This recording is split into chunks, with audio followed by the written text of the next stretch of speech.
नहमदु व नसल्ली अला रसूलिल करीम अम्मा बाद फौज बिल्लाहि मिनश शैतानिर रजीम बिस्मिल्लाहिर रहमानिर रहीम। सारियां गल्लां ते हाजी अशरफ साहब ने कर दित्तियां रात दियां। हुण जरा खुल के दो गल्लां कर लईए। साडे आए सी मेहमान जिहड़े साडे पंजाब दे बाडी है पूरी ਉਹਦੇ सरपरस्त सन। साडे पंजाब के सदर साहब सन इफ्तिखार खारी साहब, नाल उन्हां दे नशरो शाह सन, होर भी दोस्त अहबाब सन। ते अचानक जिहड़ा कल प्रोग्राम तो यह सी कि वो मिलन आ रहे आ हाजी साहब नूं, क्योंकि इकबाल साहब ने वादा किया होया जी हाजी साहब नाल जदों मैं उमरे तो आवांगा तो इंशाअल्लाह गोजरे का जरूर चक्कर लगावांगा।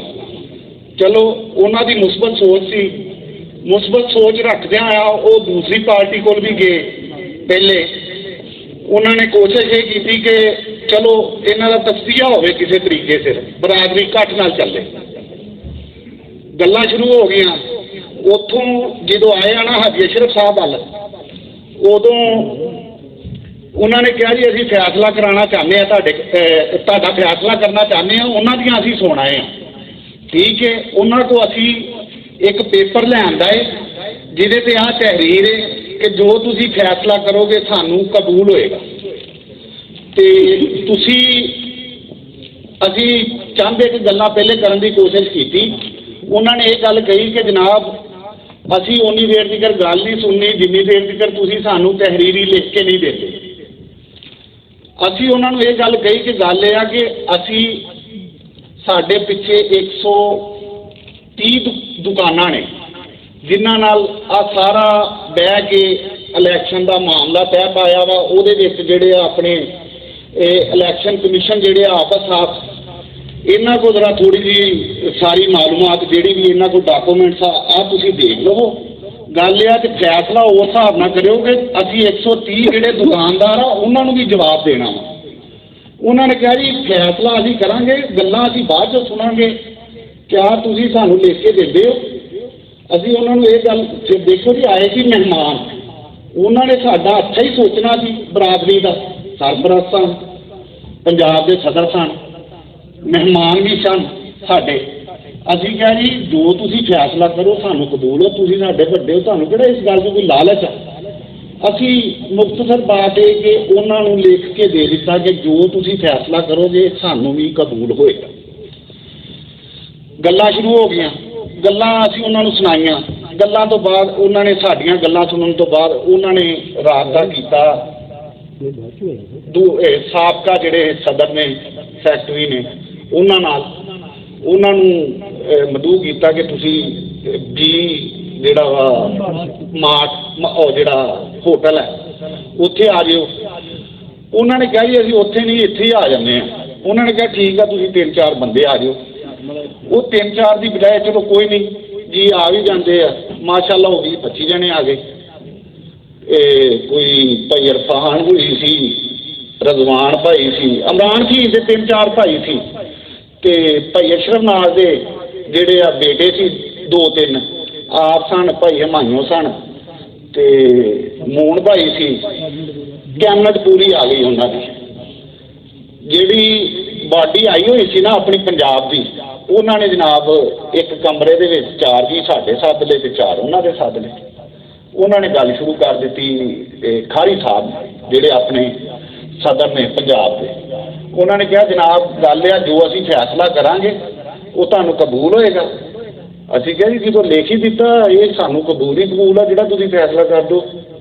उन्होंने कहा जी गल है असीं बरादरी का इकट्ठ भी देखना चाहते हैं कि गोजरे की बरादरी इकट्ठी रहे। तो असी ये सारा कुछ सोचते होया असी फैसला जिहड़ा वा अपना कर लिया वा जेल दे विच जिहदे नाल बरादरी का इकट्ठ रहेगा। असी कहा जी जे तुसीं बरादरी का इकट्ठ रखना चाहते हो तो इंशाअल्लाह सानू कबूल होएगा। उन्होंने कहा जी गल यह कि हाजी अशरफ अल मोहसन वाले जिहड़े ने ये सदर होणगे ते हाजी अशरफ नाज ये जिहड़ा वा सरपरस्ती आला होएगा। बाकी जिहड़ी बाडी आ जिहड़ी पिछे चलती आ रही है यही होएगी।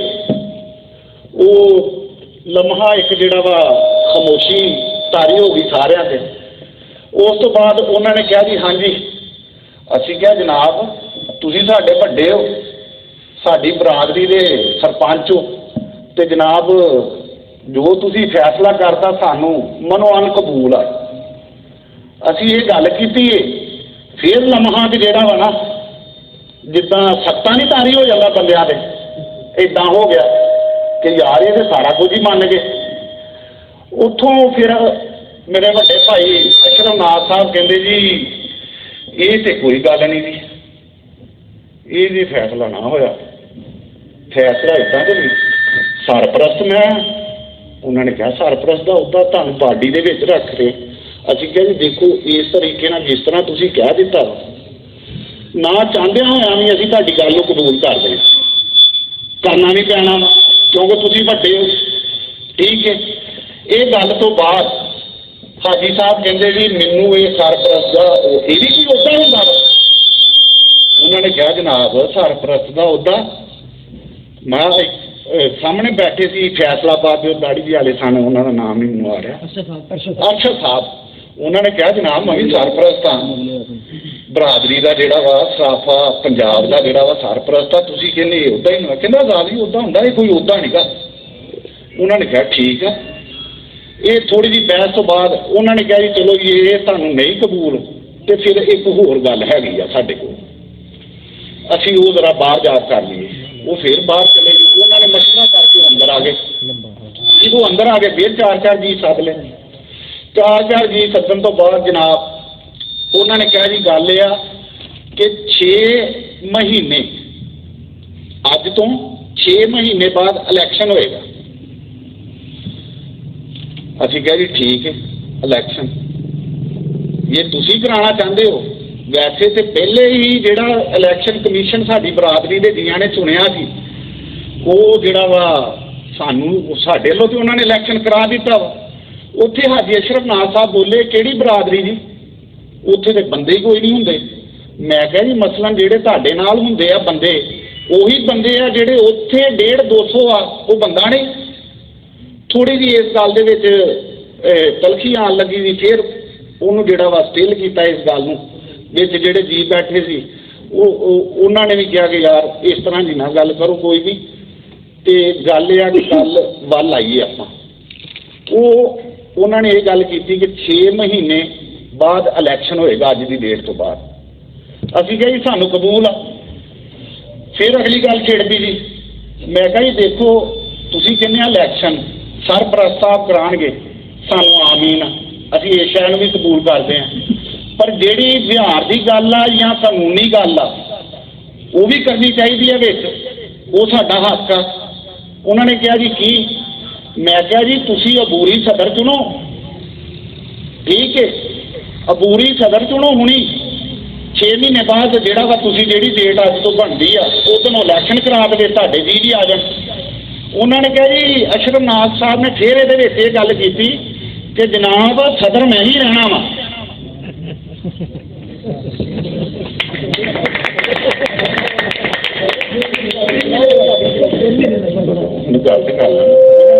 ਭਾਈ ਸਾਹਿਬ ਨੇ ਕਿਹਾ ਜੀ ਸਦਰ ਅਸੀਂ ਰਹਿਣਾ ਵਾ, ਠੀਕ ਆ।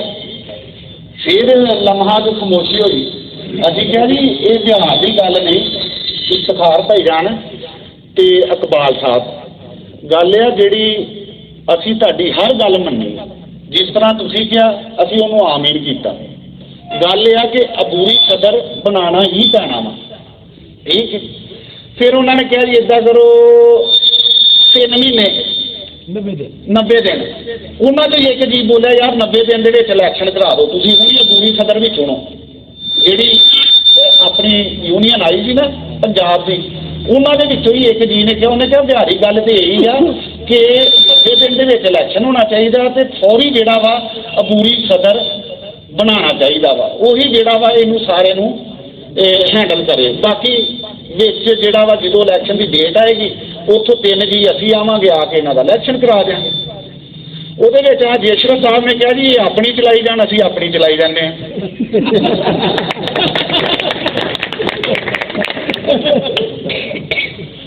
ਉਸ ਤੋਂ ਬਾਅਦ ਮਾਜ਼ਰਤ ਦੇ ਨਾਲ ਗੱਲ ਇਹ ਆ ਕਿ ਕੁਝ ਜਿਹੜੇ ਬੰਦੇ उन्होंने मैं यार मैनू गल करदियां भी ना बड़ी एक ना महसूस जी हुंदी आ कि बंदा ना सियाणियां दी गल आ भुखे दी धी रज्जी ते खे उडान लगी ठीक ते मैं कुछ गल्लां जिहड़ियां वा हो सकदा मैं किसी दे सामने जाके करा इत्थे मेरियां करनियां बनदियां नहीं गल आ कि उत्थे जो सारे दोस्त उन्होंने मेहमानों नूं अजी अलविदा करन लगे हैं तोड़न लगे हैं मैं भाई जमील ते भाई अशरफ ते भाई हाजी साहब खड़े थे मेरे वड्डे भाई भाई अशरफ जी ते भाई जमील जी थोड़ी जी ऐनी गल हुई तो मैं इन्होंने कहा मैं कहा भाई तुसीं वड्डे हो जफ्फी पाओ पहले वो जफ्फी पाते सी ते भाई इमरान आया पिछों उन्होंने दो गल्लां कीतियां उन्होंने मैं भी मेरे नाल मजाक ना कीतियां जिस लिहाज नाल भी कीतियां वो हैगियां सी मैं करनी नहीं चाहता चौबक वालियां गल्लां ठीक है उत्थे मेरे भाई ने यह गल कही उन्हें कहा यार तुसीं हर गल तो भजी जाने इलैक्शन लड़ो इस गल तो हल्की जिन्नी गल हुई है कोई किसी नूं गाली नहीं कढ़ी गई कोई किसी नाल बदतमीजी नहीं की गई उत्थे जनाब दो तीन जने चढ़ के आए आ जिहदे च मैं ये गल कही मैं कहा यार इस तरह नहीं करना चाहिए आपां जिहड़ा वा भाई जिहदे घर बैठे हैं जिहदे घर आए हैं आपां ओहदी भी इज्जत खराब करन दे उन्हें इन्ने पैसे खर्चे आए मेहमानां दा तवो दो नाल शौक दे नाल खाना कीता एहतमाम खाने दा कीता कि इस तरह मुनासब नहीं है ठीक है बहरहाल चलो उन्होंने आला करती हूँ वो जड़ियाँ वा बड़ियाँ मेरे सुनन च आ रहा मैं देखा नहीं क्योंकि मैं ग्रुपा च ऐड नहीं गा गल्लां ला रहे आ कोई नहीं लाई जान कभी तो समझ आएगी इन्ना कि बरादरी का किद्दां कट्ठ बनाई दा और रात सारिਆਂ ਨੂੰ पता चल गया रेड़ा इंतशार फैलांदा किहड़ा सुलह गो आ ग्रुप पूरे पंजाब ਨੂੰ पता चल गया किहड़ा ग्रुप सुलह गो आ किहड़ा की चाहता यार असीं तो इत्थों तक कहता ठीक है यार जो तुसीं फैसला करता हाजी अशरफ साहब सदर आ तुसीं कहता सदर आ बाकी पार्टी ये आ असीं क्या सानूं मनो अन कबूल आ तुहाडी गल इस तो वड्डी ते लिस्सी न्याय की हुंदी है कि बरादरी नूं इकट्ठा रखण लई असीं सारे जियां दी कुर्बानी देती असीं अगली गल ही नहीं की कोई असीं डिमांड ही नहीं की असीं क्या यार जो तुसीं फैसला करता सानूं मनो अन कबूल आ और वो जिहड़े जी आए सी अल्लाह की कसम हथ दे लिहाजा हाजी साहब ने भी सारिया गल्लां तुहानूं दस दित्तियां वा ते गल आ हुण जिहड़ा वा हवा दफादारी दा इंशाअल्लाह छेती तकरीर का जिहड़ा वा इहतमाम कीता जा रहा वा ਇਹਦਾ भी इंशाअल्लाह एक अद्धे दिन ਦੇ ਵਿੱਚ ਜਿਹੜਾ एक दो दिनों ਦੇ ਵਿੱਚ अजलास सद के ये भी अनाउंस हो जाएगा तो इंशाअल्लाह हाल वफादारी होएगी और इंशाअल्लाह भाई जेड़ा भी जायज़ काम असी शाना बछाना अपने भरावां दे नाल खड़े किसी तो पीछे नहीं और कोई बंदा ये गल ना समझे कि यार ये जी जेड़े आ किसी लालच से मबनी गल करते हैं असी ये गल कहने उदे ये तो कहते हैं ना उदा कुछ नहीं छड्डदे भी नहीं ये इज्जत भी बड़ी वड्डी हुंदी है जिहड़ी बरादरी देंदी है ये बहुत वड्डी इज्जत हुंदी है जिहड़ी बरादरी देंदी है और जेड़े लोग समझते हैं ना बरादरी सानूं इज्जत दे रही है वो जियां की कदर भी करते हैं ठीक है इत्थे बरादरी नूं लोग इस्तेमाल करते हैं बरादरी नूं इस्तेमाल करते हैं कि जी मैं सदर मेरे पिछे 150 दुकानदार खड़ा वा साडा वो लेन निगा भाई हर लिहाज नाल तुहाडे नाल शाना बछाना तुहाडे दुख तुहाडे सुख असीं तुहाडे नाल खड़े हैं जिहड़ी गल होवे तू भी रैन इदा समझना झारा छोटा भाई आ मेरा वीर आ मेरे बराबर का वा मेरा बच्चा वा कोई काम होवे बिला तकल्ला बिला झिझक भाई असीं हाज़र साडी पूरी बाडी हाज़र इंशाअल्लाह शुक्रिया।